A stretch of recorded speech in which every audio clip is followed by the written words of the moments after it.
الضمير بيتربى. ربوا ضمير عيالكم، وحاولوا ان ضميركم لو فيه مشكلة ربوه معاهم.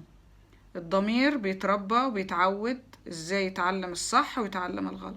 على سبيل المثال، بمناسبة التربية، الحمد لله اللي انا اتربيته واتعلمته، حاولت ان انا اعلم الولاد الحاجات ديت اللي انا اتربيت عليها.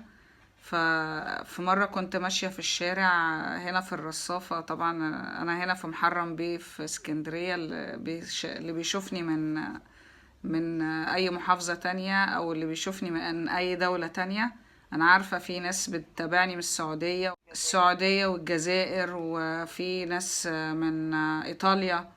انا عارفة في ناس من دول تانية بتتابعني، يا رب كمان وكمان ربنا يزيدهم. انا كنت ماشية وبعدين قابلني